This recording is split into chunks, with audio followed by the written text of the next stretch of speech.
이번 주 토라 포션의 이름은 바에라 나타나스니, 하나님께서 여호와의 이름을 나타내십니다. 단락 1번, 출애굽기 6장 2절의 말씀. 하나님이 모세에게 말씀하여 이르시되 나는 여호와이니라. 아멘. 성경에서 나온 하나님의 이름은 창세기 1장의 공의와 심판의 하나님, 그 이름은 엘로힘입니다.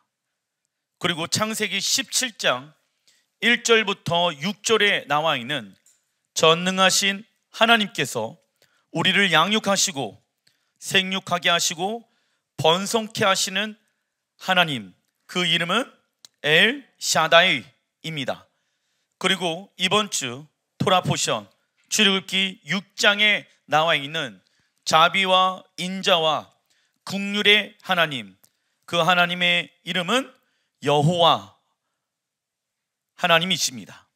그런데 하나님은 출애굽기에서, 출애굽기의 히브리 원어는 무엇입니까? 셰모트. 이름들. 그래서 출애굽기에 우리가 집중해야 될 것은 옛날 옛적에 이스라엘 백성들이 애굽에서 출애굽했다, 이것을 집중하는 것이 아니라 무엇에 집중해야 합니까? 이름들. 하나님께서 이스라엘 백성들에게 그리고 모세에게 말씀해 놓으셨던 그 여호와의 이름 안에 담겨진 의미를 놓칠 수도 있다.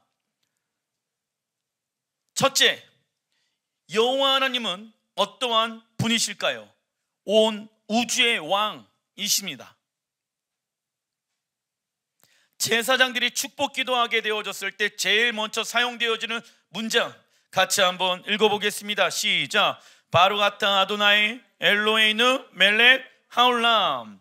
이 뜻은요, 주 우리 하나님은 만군의 왕이시며 찬양받기에 합당하신 분이십니다.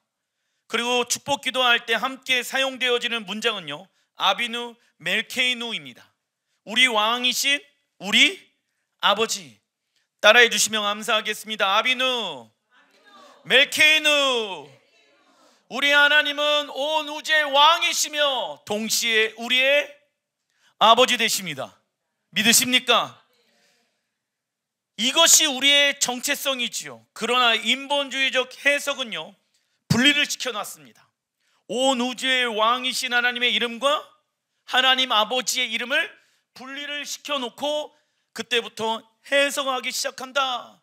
그 결과 어떠한 것을 왜곡하기 시작합니까? 자신이 원하는 하나님만을 믿게 되어지며 하나님을 왜곡하기 시작한다. 하나님 아버지라는 생각이 들 때 동시에 어떠한 생각이 우리 안에 있어야 합니까? 그분은 온 우주의 왕이십니다. 그리고 그분은 우리의 아버지이십니다. 그러므로 우리는 그분의 자녀입니다. 우리는 두려울 것이 없습니다. 왜냐? 우리의 아버지가 온 우주를 만드신, 창조하신 열방의 왕이시며 우리는 그분의 자녀이기 때문에 이것을 믿는 자들은 진리가 너희를 자유케 하리라. 문제에서 해방하게 되어집니다. 두 번째, 여호와의 이름 안에 담겨진 의미. 여호와 하나님은요, 약속의 땅을 기업으로 주시는 분이십니다. 여호와 하나님은 약속의 땅을 기업으로 주시는 분이십니다. 출애굽기 6장 8절에 보게 되어지면 나를 여호와인 줄 알리라. 이 문장은요, 하나님은 타락하고 부패한 땅을 심판하시고 이 땅을 에덴 동산으로 회복시키는 분이십니다 라는 의미를 가지고 있습니다. 무엇 안에? 나를 여호와인 줄을 알리라. 여호와의 이름 안에 무엇이 담겨져 있다?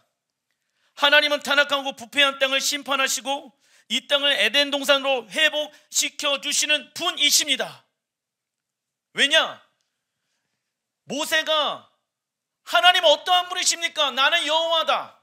아브라함에게 주겠다라고 한 그 약속의 땅을 너희들에게 주길 원하는다. 나는 여호와이니라. 믿으십니까? 하나님은 아브라함에게 약속한 땅을 우리에게 기업으로 주시겠다라고 말씀하십니다. 창세기 13장 15절에 보게 되어지면 하나님이 아브라함에게 말씀하십니다. 보이는 땅을 내가 너와 내 자손에게 주리니 영원히 이르리라. 자, 갈라디아서 3장 29절에 보게 되어지면 우리가 예수야를 믿는 믿음으로 말미암아 아브라함의 자손이 되어졌죠. 그런데 하나님이 아브라함에게 주시겠다라고 하는 그 땅은 보이는 땅입니까? 아니면 천당입니까? 창세기 13장 15절.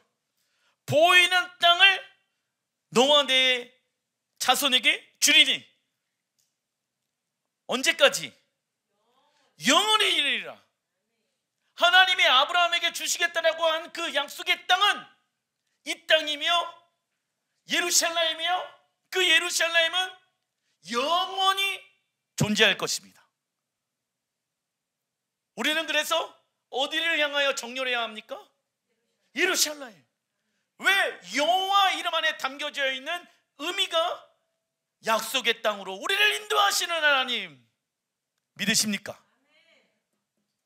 너무 중요한 거예요. 아브라함은요, 죽을 때까지 이 땅에서 하나님의 나라를 기업으로 받지 못했지요. 그러나 아브라함은 부활의 때 육체가 다시 일어나 자신에게 주시겠다라고 약속하신 땅을 기업으로 얻을 것을 믿었습니다. 왜냐하면 창세기에 보게 되어지면 아브라함은 날이 가면 갈수록 믿음이 어떻게 되어진다? 강건해지더라. 어떠한 믿음이요? 이 땅에 하나님의 나라가 임하고 그 하나님의 나라를 기업으로 얻을 것이라는 믿음을 가지고 있었다. 그래서 천년왕국이 시작되어지면 온 이스라엘과 함께 우리 또한 약속의 땅을 기업으로 물려받게 될 것이며 하나님 나라를 다스리는 왕으로 부르심을 받을 것입니다. 그래서 우리는 계속해서 다윗의 영성을 통하여 다윗 장막지기로 우리의 성품을 변화시키는 시간들을 갖고 있습니다. 우리의 변화되어진 성품을 통하여 인간과의 관계, 환경과의 관계를 돌파하는 시간들을 가져야 한다. 그러나 우리의 성품을, 즉 우리의 옛 자아를 십자가에 죽는 훈련을 하지 않는 자들은요, 하나님 나라에 들어갈 수가 없습니다. 왠지 아십니까? 구원이 시작되어졌지만 아직 하나님의 나라는 이 땅에 완성되어지지 않았다. 하나님의 나라가 완성되어질 때 우리의 구원 또한 어떻게 되어지는 것입니까? 완성되어지는 것입니다. 우리가 그 날을 위하여 이 땅에서 우리의 시간과 물질과 재정들과 우리의 에너지를 사용하게 되어지는 것이다. 이것을 믿는 자들은 그래서 주님의 나라를 위하여 헌신하게 되어져 있다. 그러나 이것을 믿지 아니하는 자들은 그렇게 살지 않겠죠. 셋째, 여호와의 하나님 이름 안에 담겨져 있는 의미 적어놔 주십시오. 은혜와 자비와 긍휼을 베푸시는 분, 은혜와 자비와 긍휼을 베푸시는 분이십니다. 하나님께서 이러한 성품을 모세에게 그리고 우리에게 알려주시는 이유는 우리와 어떠한 관계를 맺길 원하시는 분이십니까? 인격적인 친밀한 관계를 맺길 원하셔서 은혜와 자비와 긍휼을 우리에게 베푸신다. 왜? 그분은 만왕의 왕이시잖아. 그런데 우리는 죄인이고 연약함이 너무나도 많이 있잖아. 그런데 그러한 우리를 긍휼히 여기시며 자비롭게 여기시며 은혜를 부어주시는 여호와 하나님이십니다. 그런데 교회가 어떠한 하나님만 믿습니까? 세 번째 해석인 여호와 하나님, 은혜와 자비와 긍휼을 베푸시는 하나님만 믿는다는 거예요.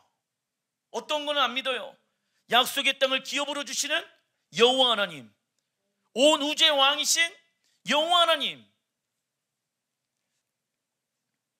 우리를 돕기 위해 보혜사 성령님이 늘 우리와 함께 하시고 복음의 능력으로 우리를 다시 일으키시며 새로운 삶의 용기와 위로를 주신다.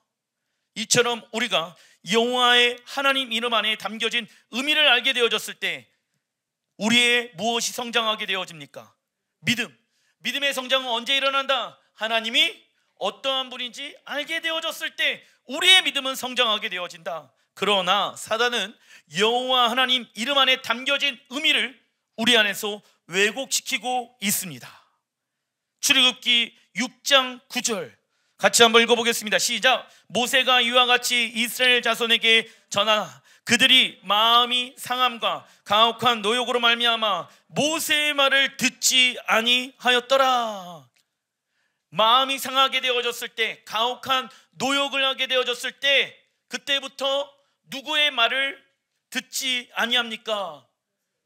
하나님의 종들의 말을 듣지 않게 되어진다. 마음이 상하잖아요. 그러면 하나님의 말씀이 우리 안에 들리지 않는다. 우리의 에너지가 세상에 나가서 일하는 거에만 그 에너지가 사용되어지잖아요. 그러면 여호와의 음성이 들린다 안 들린다? 안 들려요. 이스라엘 백성들은 하나님의 나라가 약속의 땅에 이루어질 거에 대한 소망함보다는 마음의 상함과 가혹한 노욕으로 하나님 나라의 언약을 잃어버리게 되어진다. 마음의 상함, 히브리어 언어 보니까 고체르 루아흐, 고체르 뜻은요 짧다, 인내심이 없다 입니다.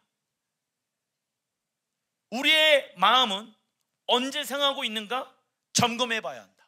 무엇 때문에, 어떤 이유로 우리의 마음이 상하고 있는지, 우리의 인내심이 왜 없는지. 예시야는 씨 뿌리는 비유를 통하여 가시덤불은 세상의 염려와 재물의 유혹과 향락의 기운에 막혀 온전히 결실하지 못하는 마음을 말씀하고 계십니다. 그것이 마음의 상함인 거예요. 이처럼 우리가 세상의 부와 명예에만 집중하다 보면 우리의 마음은 하나님 나라를 향한 단련된 인격, 무엇을 말합니까? 시작. 환경의 어려움 가운데 있을지라도 다시 하나님을 따라가기로 결정하는 것. 단련된 인격과 소망함, 노끈을 잃어버리게 되어진다. 무엇에 집중하게 되어지면 세상의 부와 명예에만 집중하다 보면 우리의 마음이 가시덤불이 되어질 수도 있다라고 하나님이 말씀하시는 거예요. 중간이원 출애굽기 5장 1절. 그 후에 모세와 아론이 바로에게 가서 이르되 이스라엘의 하나님 여호와께서 이렇게 말씀하시기를 내 백성을 보내라. 그러면 그들이 광야에서 내 앞에 절기를 지킬 것이니라 하셨나이다. 하나님께서 이스라엘을 출애굽시킨 첫 번째 목적은 광야에서 무엇을 지키게 하기 위함일까요? 절기. 적어놔 주십시오. 세상 모든 만물은 하나님의 시간표에 의해 운행되어집니다. 그리고 하나님은 우리를 하나님의 시간표를 통하여 인도해 주시길 원하신다. 그러나 사람의 죄로 인해 하나님과의 관계가 끊어지게 되어졌고 자연스럽게 우리는 세상의 시간표에 의해 살아가고 있습니다.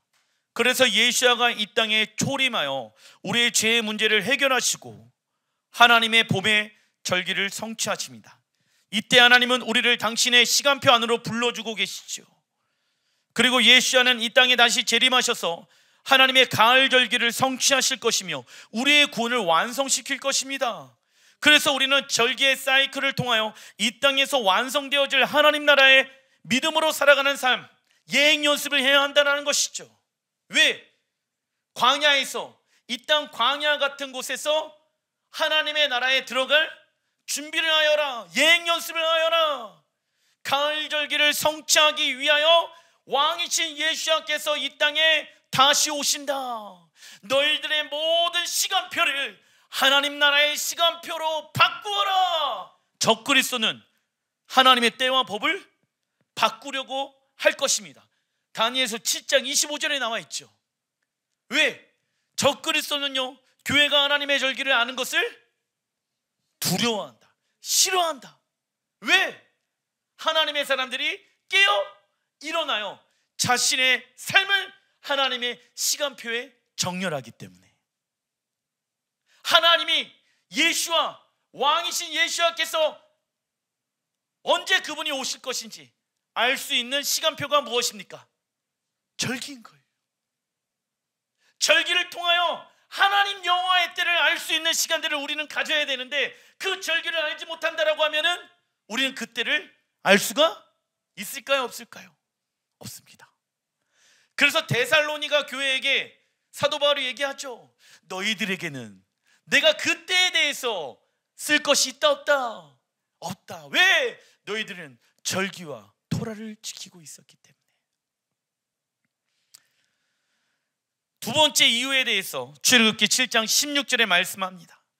그에게 이르기를 히브리 사람의 하나님 여호와께서 나를 왕에게 보내어 이르시되 내 백성을 보내라.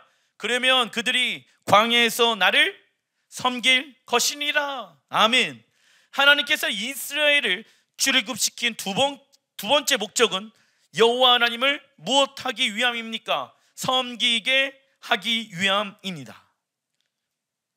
섬기다의 히브리 원어를 보면 아바드 뜻은요 종, 경배하다 라는 단어에서 에베드 파생되어졌습니다. 즉 여호와를 섬기는 것은 무엇을 말합니까? 여호와의 종이 되는 것을 말한다. 어떤 사람은 예수야를 내가 믿었습니다. 자, 예수야를 믿게 되어졌을 때 우리는 무엇이 되어지는 것입니까? 예수야를 우리의 주인으로 영접하게 되어지면, 왕으로 영접하게 되어지면 우리는 무엇이 되어야 합니까? 종이에요. 종으로 살아가는 연습을 하지 않는다라고 하면 여호와를 경외할 수 없습니다. 종으로 살아가는 연습을 하지 않는다라고 하면 주인의 음성에 귀를 기울이지 않습니다. 왠지 아십니까? 종이 무엇부터 훈련하는지 아십니까? 주인의 말에 귀를 기울이는 것부터 훈련해야 합니다. 신부는요 언제부터 사랑스러운 하나님의 음성을 듣는지 아십니까? 종과의 관계에서부터 하나님의 음성을 듣는다고.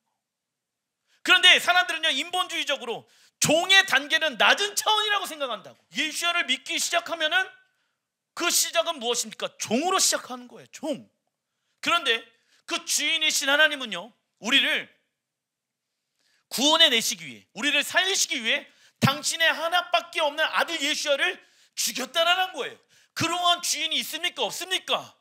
우리에게 영원한 생명을 주기 위하여, 종인 우리에게 영원한 생명을 주기 위하여, 종인 우리와 인격적인 사랑을 누리기 위하여 당신의 하나밖에 없는 아들 예수야를 주셨다고. 그 종이 언제부터 자유한 삶을 살아가는 줄 아십니까? 진리가 우리를 자유케 하리라. 하나님, 내 모든 물질은 하나님께 달려 있습니다. 내 모든 생명은 하나님께 달려 있습니다. 내 시간은 다 하나님께 달려 있습니다. 나는 자유합니다. 왜? 나의 주인이신 하나님은 온 우주를 창조하신 분이시며 그분이 나를 만드셨으며 나의 삶을 여기까지 인도하셨고 앞으로도 인도하실 여호와 하나님이라는 것을 나는 믿기 때문입니다. 나는 주인이신 하나님의 말씀에 의해 움직입니다. 나는 자유합니다. 내가 먹고 사는 거 걱정하지 않습니다. 내 자녀들의 문제 또한 걱정하지 않습니다. 왜? 여호와 하나님께서 다 준비해 놓으셨기 때문에 난 그걸 믿습니다. 그 종은 무엇합니까? 자유합니다. 믿으십니까? 아멘. 종은 자기의 의지와 생각과 감정을 섞지 아니하고 100% 주인의 말에 귀를 기울이는 자입니다. 갈라디아서 5장 13절 형제들아 너희가 자유를 위하여 부르심을 입었으나 그러나 그 자유로 육체의 기회를 삼지 말고 나와있죠. 오직 사랑으로 서로 종 노릇하라 말씀합니다. 성경에서 말하는 자유란 시작 오직 사랑으로 서로 종 노릇하는 것입니다. 즉 우리의 자유를 다시금 하나님의 말씀에 순종하는 데 사용해야 된다. 그 이유는 모든 자유에는 무엇이 따라옵니까? 책임이 따라오기 때문입니다. 단락 2번 이번 주 하프타라 예언서는요 에스겔 28장과 29장의 말씀입니다. 우선 이 에스겔서 말씀이 어떻게 기록되어져 있는지 알아보겠습니다. BC 587년에 하나님은 에스겔 선지자에게 예루살렘 성전에 대한 심판을 말씀하십니다. 하나님은 이스라엘 백성들에게 애굽을 의지하지 말아라. 하나님만을 의지해야 된다고 말씀하고 있습니다. 그러나 이스라엘 백성들은 BC 587년에 애굽의 왕 바로와 동맹을 맺게 되어진다. 참고로 성경은 애굽을 4가지 시대의 모습으로 기록하고 있습니다. 첫째, 모세의 시대의 애굽입니다. 그 애굽의 왕은 바로이지요. 둘째, 유다 왕 요시아를 죽인 바로 느고 왕 때입니다. 셋째, 에스겔 선지자 때의 애굽입니다. 그 애굽의 왕의 이름은 바로 호프라. 넷째, 마지막 때 적그리스도는 바로 왕의 모습으로 나타나 이스라엘을 약속의 땅으로 돌아가지 못하도록 공격할 것이다. 큰 이번 에스겔 28장 25절, 마지막 때에 일어난 일들에 대해서 하나님은 에스겔 선지자에게 말씀하십니다. 주 여호와께서 이같이 말씀하셨느니라. 내가 여러 민족 가운데 흩어져 있는 이스라엘 족속을 모으고 그들로 말미암아 여러 나라의 눈앞에서 내 거룩함을 나타낼 때에, 자, 여러 민족들 눈앞에서 하나님의 거룩하심을 나타내신대. 그런데 언제 그 거룩함을 나타내십니까? 여러 민족 가운데 흩어져 있는 이스라엘 족속들이 어디로 모일 때, 약속의 땅 예루살렘으로 모이게 되어졌을 때 여러 나라들의 눈앞에서 하나님의 거룩하심을 나타내신다. 자, 그렇다면 퀴즈, 여러 민족들이 보이는데 앞에서 하나님의 거룩하심이 드러난다.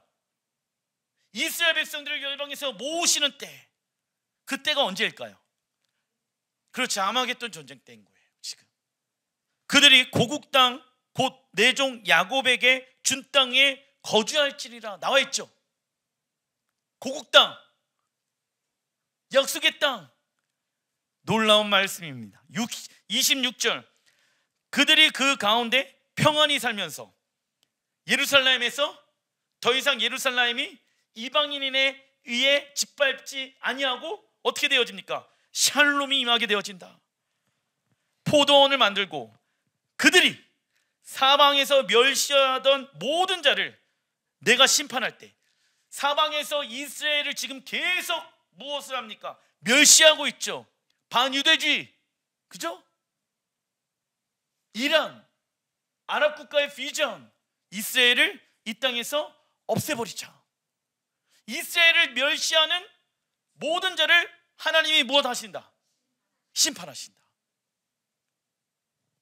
그들이 평안히 살며 내가 그 하나님 여호와 나와 있죠. 여호와, 왜 여호와 이름이 나왔을까요?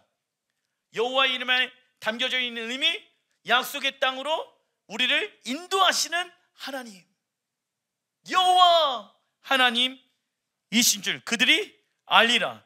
하나님은 마지막 때 열방 가운데 흩어져 있는 유대인들이 다시 약속의 땅으로 모으실 것을 말씀하십니다. 그리고 마지막 전쟁에서 여러 나라들의 눈앞에서 하나님의 거룩하심과 명성을 나타내실 것이다. 그런데 이번 주 토라 포션 출애굽기 6장 7절에 보게 되어지면 동일한 일들이 반복되어집니다. 나는 애굽 사람의 무거운 짐 밑에서 너희를 빼낸 너희의 하나님 여호와인 줄을 너희가 알지니라. 그리고 출애굽기 9장 14절에 보게 되어지면 내가 이번에는 모든 재앙을 너와 내 신하와 내 백성에게 내려 온 천하가 나와 같은 자가 없음을 내가 알게 하리라. 아멘. 자, 하나님께서 약 1년 동안 10가지의 재앙을 애굽에게 내리시면서 왜 내리셨을까요? 이스라엘만 구원하기 위함이 맞을까요? 아닐까요? 아니에요. 애굽 백성들도 하나님은 무엇하길 원하셨을까요? 구원하시길 원하셨다는 거예요. 기회를 주시는 거예요. 왜? 그들이 내가 누구인지를 알리라, 여호와 하나님인 줄을 알리라 라고 말씀하고 있잖아. 그리고 온 천하가 나와 같은 자가 없음을 내가 알게 하리라. 온 천하가, 온 열방이 여호와 하나님이 누구인지를 알게 되어진대. 언제요? 이러한 일들은 마지막 때에 어떻게 되어진다? 반복되어진다는 거예요. 이게 출애굽기 안에만 담겨져 있는 내용이 아니라 마지막 때에도 온 천하가 하나님이 여호와인 줄을 알게 되어진다. 그때 일어나는 일들은 무엇이다? 열방에 흩어져 있는 이스라엘 백성들이 고국의 땅으로 돌아오는 것. 놀랍죠? 그게 이 시대에 지금 일어나고 있다는 거예요. 이처럼 하나님은 이스라엘을 애굽에서 구원하시기 위해 10가지의 재앙을 내리시며 심판하십니다. 그 이유는 이스라엘 백성들과 열방 사람들이 열방을 통치하고 다스리시는 분이 누구인지를 알게 하기 위함입니까? 여호와 하나님. 그래서 마지막 때 열방 가운데 흩어져 있는 유대인들이 다시 약속의 땅으로 돌아오는데 이를 방해하는 나라들을 여호와 하나님께서 직접 심판하실 것이다. 하나님은 이 사건을 통해 이스라엘과 열방이 여호와의 하나님을 알게 하실 것입니다. 중간 1번 에스겔 29장 3절 시작. 애굽의 바로 왕이여 내가 너를 대적하노라. 너는 자기의 강들 가운데 누운 큰 악어라. 스스로 이르기를 나의 나일강은 내 것이라. 내가 나를 위하여 만들었다 하는도다. 내가 너를 무엇에 버리며 들에 던져 공중의 새들이 내 위에 앉게 할 것이며 온 땅의 짐승이 너를 먹어 배부르게 하리로다. 아멘. 바로는 나일강 애굽의 풍요의 원천이 자신의 소유라고 말하며 자신을 창조주 하나님의 위치로 높이고 있습니다. 그런데 에스겔 선지자는 바로 왕을 큰 악어로 묘사하고 있다. 아쉬운 거예요. 우리나라 성경으로는 큰 악어라고 기록되어져 있는데 히브리어를 보니까 큰 악어는 탄닌, 뱀, 용, 악어, 바다, 괴물 등으로 번역되어지고 있다. 이 큰 악어를 뱀이라고만 번역을 해놨으면 마지막 때 적그리스도는 바로 왕의 모습을 가지고 있구나라는 것을 알 수 있다고. 큰 악어는 하나님의 창조의 질서를 혼돈케 하는 세력을 의미한다. 그렇다면 바로는 누구를 상징하는 인물입니까? 적그리스도. 그래서 하나님은 바로 왕을 공중의 새들과 온 땅의 짐승들의 먹이로 주겠다라고 말씀하십니다. 이러한 모습은 요한계시록 19장에 반복되어진다. 참고로 우리는 적그리스도가 누구인가를 알려고 하기보다는 그가 무엇을 가르치고 있는가를 정확하게 이해해야 한다. 무슨 얘기입니까? 그때를, 그리고 또 적그리스도가 누구인가 이거를 알려고 하기보다는 적그리스도는 어떠한 가르침을 가지고 있는가. 그래서 우리는 그 가르침을 따라가면 된다 안 된다라는 거예요. 그가 누구인가, 그때가 언제인가 이것을 알기보다는 적그리스도가 무엇을 가르치고 있는가 이것에 우리가 집중해야 한다. 그래야 영적 분별력을 가지고 이 세상을 분별할 수가 있습니다. 요한계시록 19장 16절 그 옷과 그 다리의 이름을 쓴 것이 있으니 만왕의 왕이요 만주의 주라 하였더라. 예수와의 재림을 얘기하고 있습니다. 17절 공중에 나는 모든 새를 향하여 큰 음성으로 외쳐 이르되 와서 하나님의 큰 잔치에 모여. 하나님이 선포하는 거예요. 공중에 나는 모든 새들아 모여라. 어디로? 여호와의 큰 잔치. 18절 왕들의 살과 나와 있죠. 왕들의 살, 이스라엘을 공격하기로 오기로 한 열방의 왕들이 정렬하게 되어줄 것이다. 장군들의 살과 장사들의 살과 말들과 그것을 탄 자들의 살과 자유인들이나 종들이나 작은 자나 큰 자나 모든 자의 살을 먹으라 하더라. 19절 또 내가 보매 그 짐승과 땅의 임금들과 그들의 군대들이 모여 그 말탄 자와 그의 군대와 더불어 전쟁을 일으키다가 적그리스도는 이스라엘과 싸우기 위해 전 세계 나라들의 왕들을 이스라엘 무기토에 모이게 할 것입니다. 이 전쟁에 대해서 에스겔 38장은요 첫 번째 곡과 마곡의 전쟁으로 말하며 요한계시록 16장에는 아마겟돈 전쟁으로 말하고 있습니다. 그리고 왕이신 예수님께서 그들을 심판하시고 열방이 지켜보는 데 가운데 적그리스도를 패배하실 것이다. 성경은 이 날을 어떠한 날이라고 얘기합니까? 원수 갚는 날, 구속의 보복의 날이라고 말을 한다. 이는 틀림없이 일어날 일들이며 어떠한 힘과 능력으로도 막을 수 없는 일입니다. 그리고 사람이 통치하는 시대가 끝나게 되어지고 이 땅을 하나님 나라의 정부로 교체하십니다. 이 땅의 왕이신 하나님은 이 땅에 다시 오실 것입니다. 하나님은 예루살렘 성전에 하나님 나라의 정부를 세우실 것입니다. 이처럼 하나님은 당신의 계획과 비전을 우리에게 알려주시길 원하신다. 이때 우리에게 필요한 것은 하나님의 계획과 비전에 반응하는 무엇이 필요하다? 열정, 순종, 믿음, 이러한 것들이 필요하겠지요.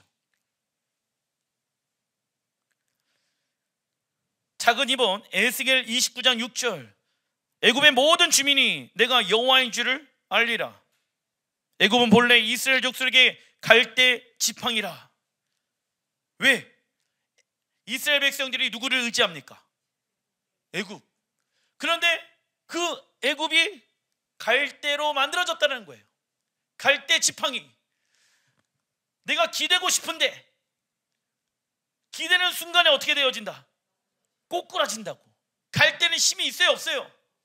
없잖아. 하나님 보시기에 야, 애굽은 갈대 지팡이야. 너희들 의지하고 있는 거, 너희 남편, 너희 아내, 내 세상의 것들, 돈과 명예들 다 갈대 지팡이다. 하나님, 어떻게 하나님만을 의지합니까? 세상도 의지해야지. 하나님은 그것을 뭐라고 얘기합니까? 음녀, 가늠한 자라고 얘기한다. 하나님도 의지하지만 세상도 의지하고 있으면 우리의 삶 가운데 그 결과 무엇을 갖게 되어진다? 두 마음을 품게 되어지며 우리의 인생은 안정감이 있다 없다? 없게 되어진다. 21절, 그날에 나는 이스라엘 족속에게 한 뿔이 돋아나게 하고 나는 또 내가 그들 가운데서 입을 열게 하리니 내가 여호와인 줄 그들이 알리라.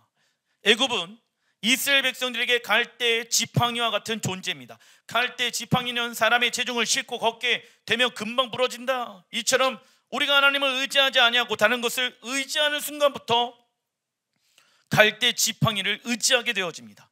그리고 하나님은 이스라엘 족속 중에 한 뿔, 켈렌, 왕과 메시아 의미하지요. 한 뿔을 돋아나게 하셔서 에스겔 선지자가 예언한 모든 말씀들이 성취되는 것을 알게 하실 거라고 하나님 말씀하십니다. 그래서 제가 말씀드리는 거예요. 이 일들이 회복되어진다. 에스겔 선지자에게 하나님이 말씀해 놓으신 이 예언의 말씀은 아직 다 완성되어지지 않았다라는 거예요. 에스겔 선지자가 예언한 모든 말씀들이 성취되어지는 것을 열방들이 알게 되어지는 때가 온다. 그때가 언제입니까? 이스라엘 족속 중에 한 뿔 예수와께서 이 땅 가운데 재림하시게 되어졌을 때. 중간 이번 히브리서 11장 16절, 그들이 이제는 더 나은 본향을 사모하니 곧 하늘에 있는 것이라. 이러므로 하나님이 그들의 하나님이라 일컬음을 받으심을 부끄러워하지 아니하시고 그들을 위하여 한성 무엇입니까? 새 예루살렘을 예비하셨느니라. 24절, 믿음으로 모세는 장성하여, 모세 이야기 나오죠. 출애굽기, 바로의 공주의 아들이라 칭함을 받기를 거절하고 도리어 하나님의 백성들과 함께 고난받기를 잠시 죄악의 낙을 누리는 것보다 더 좋아하고 26절, 그리스도를 위하여 받은 수모를 애굽의 모든 보화보다 더 큰 재물로 여겼으니 이는 상 주심을 바라봄이라. 아멘. 모세는 믿음으로 장성하여 세상의 부와 명예를 받는 것을 거절하고 하나님의 백성들과 함께 고난받기를 더 좋아했습니다. 그 이유는 아브라함이 이 땅에 완성되어질 새 예루살렘을 사모했던 것처럼 모세도 자신을 위하여 하나님이 예배해 놓으신 새 예루살렘 성전을 바라보았다. 나그네의 삶은 세상에 안주할 곳이 없어도 더 나은 본향을 사모해야 합니다. 나그네의 특징은 삶이 단순하며 언제든지 떠날 준비를 해야 한다. 우리는 하나님이 말씀하시면 세상 모든 것을 다 내려놓고 언제든지 순종할 자세를 가지고 있어야 합니다. 믿으십니까? 아멘. 그런데 나그네가 어느 순간 정착하면서 살고 있는 모습들이 될 수도 있지 않을까. 우리는 선한 청직인데 어느 순간부터 내가 물질의 주인으로 살아가고 있지 않았는가 생각해 봐야 합니다. 기도하겠습니다.